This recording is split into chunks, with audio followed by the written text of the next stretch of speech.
Hello everyone, my name is Vijay Maurya. I have done my BTech from NIT Bhopal. तो आज हम लोग पढ़ने वाले हैं यार न्यूटन्स लॉ ऑफ मोशन का एक टॉपिक है जिसका नाम है स्यूडो फोर्स।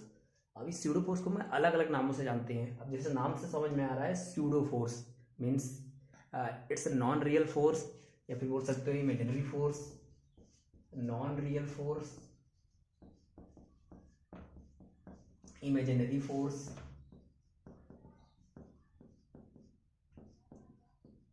या फिर इसे बोलते हैं फिक्टिशियस फोर्स, या फिर बोल सकते हो अपरेंट फोर्स, और हिंदी में बोलते हैं झूठा फोर्स। तो इसको अलग अलग नामों से जानते हैं। ओके, इसको अलग अलग नामों से जानते हैं। तो यार ये वाला जो स्यूडो फोर्स है हम क्यों पढ़ते हैं, इसकी ज़रूरत क्या है, इसका कब यूज करते हैं, इसका मैग्नीट्यूड क्या होता है, इसकी डायरेक्शन क्या होती है। तो आज इस क्लास में हम लोग ये सब बातें पर डिस्कस करेंगे। उससे पहले मैं आपसे एक सवाल पूछता हूँ न्यूटन्स लॉ ऑफ मोशन के बारे में। जो न्यूटन्स के लॉज होते हैं ये हम क्लास 9 से पढ़ते आ रहे हैं। तो उसमें जो स्पेशली सेकेंड लॉ होता है वो एक यूनिवर्सल लॉ है और कंडीशनल लॉ है। अब इसके बारे में क्या सोचते हो, what do you think about that. तो मैं आपको बता दूं कि जो न्यूटन्स का सेकेंड लॉ है एक कंडीशनल लॉ है। You might know about universal law और कंडीशनल लॉ। तो थोड़ी सी बात कर लेता हूँ उसके बारे में। तो अगर मैं बात करूँ यूनिवर्सल लॉ की, तो यूनिवर्सल लॉ वो लॉ होते हैं जो हमेशा वैलिड हो ना, हर एक कंडीशन में वैलिड हो, उसको बोलते हैं यूनिवर्सल लॉ। और कंडीशनल लॉ जो किसी पर्टिकुलर कंडीशन में ही वैलिड हो, कंडीशनल लॉ। तो अगर मैं बात करूँ यार यूनिवर्सल लॉ कौन से होते हैं, जैसे मैं बोलूँ न्यूटन्स का यूनिवर्सल ग्रेविटेशनल लॉ आपने पढ़ा होगा, F बराबर G m1 m2 divide by R square. यानी कि अगर दो मासेस m1 और m2 हैं, इनके बीच की दूरी r है, तो इनमें एक अट्रैक्शन फोर्स लगता है। मतलब ये वाला मास इसको अट्रैक्ट करता है कुछ, और ये वाला कुछ फोर्स से अट्रैक्ट करता है। तो जो फोर्स का मैग्नीट्यूड होता है वो होता है G m1 m2 by R square. तो ये लॉ हमेशा वैलिड है।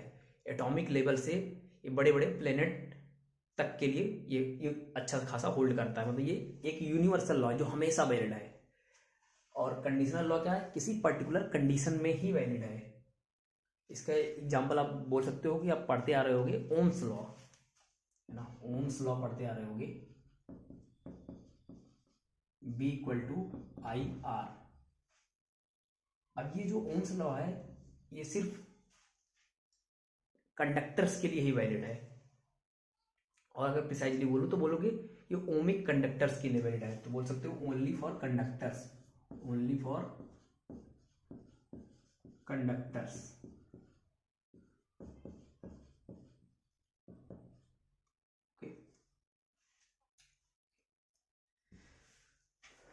तो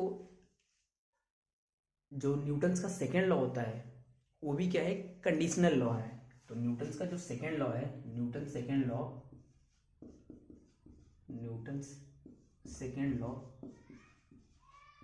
वो भी क्या है, कंडीशनल लॉ है। यानी कि अगर मास को हम कांस्टेंट रख दें तो जो न्यूटन सेकेंड लॉ होता है F बराबर यानी net force equal to mass of body and to acceleration of body ये होता है। तो ये कंडीशनल लॉ है, ये हमेशा वैलिड नहीं है। तो उसी को हम लोग इसी की बात करने वाले हैं कि ये कब वैलिड नहीं होता है और कब वैलिड होता है। तो उसके लिए मुझे एक कॉन्सेप्ट की जरूरत पड़ेगी जिसका नाम है फ्रेम ऑफ रेफरेंस। ओके, तो चलिए हम लोग थोड़ी सी बात कर लेते हैं फ्रेम ऑफ रेफरेंस की। तो फ्रेम ऑफ रेफरेंस इसको इन शॉर्ट में बोलते हैं फ्रेम।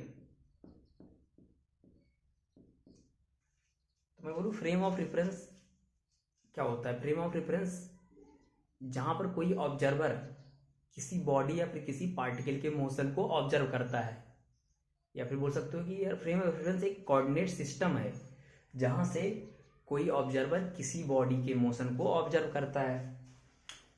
अब हो सकता है कि वो फ्रेम, मान लीजिए अर्थ में मैं खड़ा हूं तो रुका हूं, तो वो फ्रेम हो सकता है वो रुका हुआ हो, या फिर हो सकता है वो कांस्टेंट वेलोसिटी से जा रहा हो, या फिर कुछ एक्सेलरेशन से जा रहा हो। तो यार फ्रेम ऑफ रेफरेंस को हम दो टाइप से डिवाइड करते हैं। एक होता है inertial frame of reference,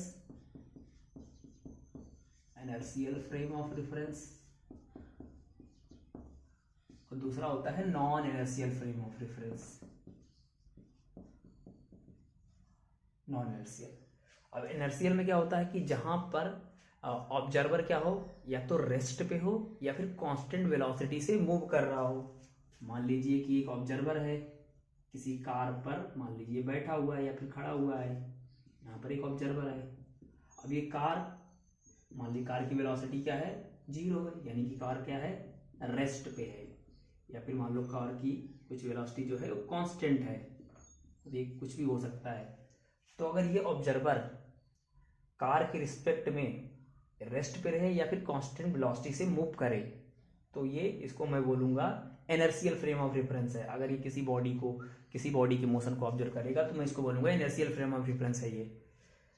okay, तो मेरा एक एजम्पशन है कि जो अर्थ है, अर्थ के रिस्पेक्ट में अगर कोई ऑब्जर्वर रेस्ट पे है या फिर अर्थ के रिस्पेक्ट में कोई ऑब्जर्वर कांस्टेंट वेलोसिटी से मूव कर रहा है, तो मैं उसको इनर्शियल फ्रेम मानूंगा। ओके, और नॉन इनर्शियल फ्रेम में जहां पर कोई ऑब्जर्वर किसी एक्सेलरेटिंग फ्रेम में हो, बोल सकते हो कि ऑब्जर्वर एक कार है, कार मान लो एक्सेलरेशन से एक्सेलरेट कर रही है, तो ये अगर किसी मोशन को ऑब्जर्व करेगा, किसी बॉडी की मोशन को ऑब्जर्व करेगा, तो इसको मैं बोलूंगा non inertial frame of reference, या फिर इसी को और क्या बोलते हैं, एक्सेलरेटिंग फ्रेम, एक्सेलरेटिंग फ्रेम।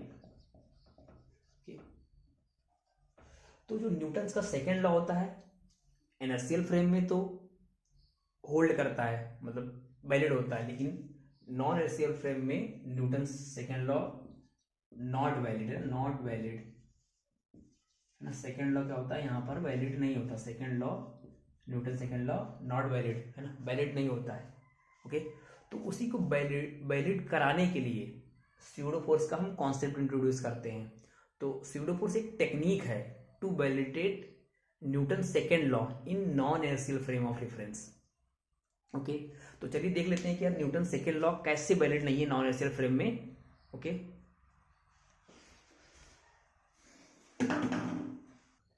तो चलिए इसको एक एग्जांपल समझते हैं। मान लीजिए मेरे पास एक लिफ्ट है, एक लिफ्ट है, इसमें एक वेइंग मशीन रखा हुआ है। अब वेइंग मशीन क्या करती है कि अगर मान लो इस पर कोई भी एक मास रखा हुआ है तो उसके नॉर्मल रिएक्शन को मेजर करती है और उसकी रीडिंग बताती है।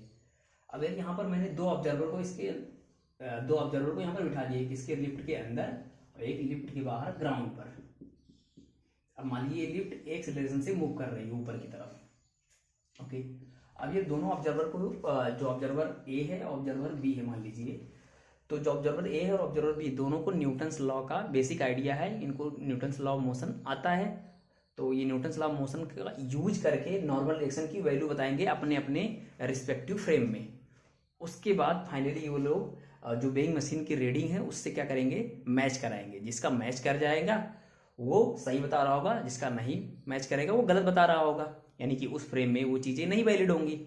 तो चलिए ए के रिस्पेक्ट में और बी के रिस्पेक्ट में हम इस ब्लॉक का एक बना के नॉर्मल रिएक्शन की वैल्यू कैलकुलेट करते हैं। तो अगर मैं पहले बताऊं विद रिस्पेक्ट टू ए, मतलब नॉन इनर्शियल फ्रेम में बताता हूं, तो मास m है ये, उस पर ये वाला वेइंग मशीन एक नॉर्मल रिएक्शन n लगा रहा होगा। अगर ए के रिस्पेक्ट में ये ब्लॉक क्या है, रुका हुआ है, ब्लॉक क्या है, रुका हुआ है, क्योंकि ये भी एक्सेलरेशन से जा रहा होगा, ये भी एक्सेलरेशन से, तो ये ब्लॉक इस ऑब्जर्वर के हमेशा सामने होगा। तो ये ऑब्जर्वर क्या बोलेगा, ये ब्लॉक तो इक्विलिब्रियम में है, मतलब सब कुछ रुका हुआ मेरे सामने ही है, तो बस वो क्या लगाएगा, एक नॉर्मल रिएक्शन, और ये इसके खुद के इसके वेट को लगाएगा, mg को लगाएगा, और बोलेगा कि ये सब सिस्टम क्या है, इक्विलिब्रियम में। क्या बोलेगा, इक्विलिब्रियम। तो इक्विलिब्रियम बोलेगा नेट फोर्स क्या होना चाहिए, बैलेंस होना चाहिए, यानी n बराबर क्या होना चाहिए, mg। तो ये अपनी रीडिंग क्या बताएगा कि वेइंग मशीन की रीडिंग mg आनी चाहिए। चलिए बी के रिस्पेक्ट में देख लेते हैं। तो विद रिस्पेक्ट टू बी अगर मैं ब्लॉक बी का फ्री बॉडी डायग्राम बनाता हूँ, तो ये मास m है और ये वेइंग मशीन एक नॉर्मल रिएक्शन n लगाएंगे ऊपर की तरफ, और इसका मास mg, वेट mg। और अब ए बी वाले ऑब्जर्वर क्या लगेगा कि ये एक्सेलरेशन से ऊपर जा रही है, तो एक्सेलरेशन से ऊपर जा रही होगी। अब ये अगर न्यूटन सेकंड लॉ यूज करेगा, यानी नेट फोर्स क्या हो जाएगा, n ऊपर की तरफ, mg नीचे की तरफ, तो नेट फोर्स आ गया n माइनस mg, ये हो जाएगा mass of block into acceleration. तो यहाँ से n की वैल्यू क्या आ जाएगी, mg उधर जाएगा तो ये mg प्लस ma आ जाएगा। तो यहाँ से अगर m कॉमन ले लो तो आ जाएगा m times of g plus a। तो ऑब्जर्वर बी क्या बोलेगा कि नहीं, इसकी रीडिंग जो आएगी वो m times g plus a होगा। अब दोनों वैल्यू को मैं क्या करूँगा, कंपेयर करूँगा, compare with reading of weighing machine, reading of weighing machine. तो यहाँ से जो ऑब्जर्वर बी हुआ, यानी कि जो इनर्शियल फ्रेम में हुआ, उसका क्या हो गया, बी ऑब्जर्वर क्या हो गया, वो करेक्ट हो गया, उसकी रीडिंग क्या आ गई, करेक्ट आ गई। यानी कि ऑब्जर्वर ए का रीडिंग क्या आ गई, गलत आ गई। तो इसका मतलब इस फ्रेम में, यानी नॉन इनर्शियल फ्रेम में क्या है, न्यूटन सेकेंड लॉ वैलिड नहीं है। तो यहां से बोल सकते हो कि इन non inertial frame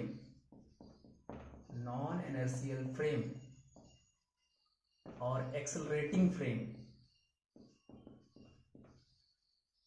Newton's second law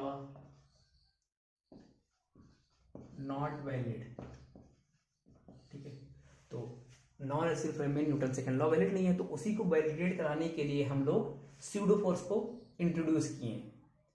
तो अब बात करते हैं यार, लिख सकते हो कि टू वैलिडेट, अगर वो पूछे स्यूडो फोर्स क्या है तो आप बोलोगे कि to validate Newton second law you use a apparent force या फिर एक करेक्शन फोर्स। ओके, तो स्यूडो फोर्स क्या है, करेक्शन फोर्स है। To validate Newton second law, to validate Newton second law we use a correction force, उसी को हम क्या बोलते हैं, स्यूडो फोर्स। तो चलिए एक बार समझ लेते हैं स्यूडो फोर्स। हाँ, इसकी वैल्यू क्या होती है, उसकी डायरेक्शन क्या होती है, और एक्चुअली ये क्या है, नॉन रियल फोर्स है। ओके, तो नॉन रियल फोर्स का जो एक्शन रिएक्शन पेयर नहीं होता है। ओके, तो जल्दी समझ लेते हैं इसको। तो यहां से मेरा कॉन्सेप्ट, इसका स्यूडो फोर्स का कॉन्सेप्ट का क्लियर हो जाएगा।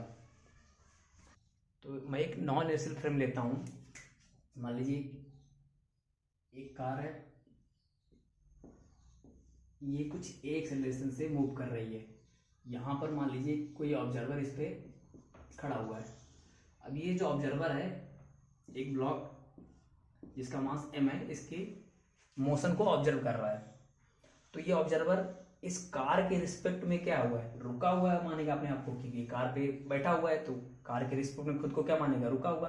तो इसको लगेगा कि ये ब्लॉक जो है उसकी तरफ एक एक्सेलरेशन से आ रही है, लेकिन एक्चुअल में क्या, ग्राउंड वाला ऑब्जर्वर क्या बोलेगा कि नहीं ये कार जा रहा है ना, लेकिन इसको क्या लगेगा कि ये ब्लॉक मेरी तरफ लगा रहा है, आ रहा है। इसका मतलब ये क्या है, एक नॉन इनर्शियल फ्रेम है। तो मैं बोल सकता हूँ कि नॉन इनर्शियल फ्रेम में न्यूटन सेकंड लॉ वैलिड नहीं होगा। तो उसको वैलिड कराने के लिए हम लोग क्या करेंगे, एक स्यूडो फोर्स यूज करेंगे।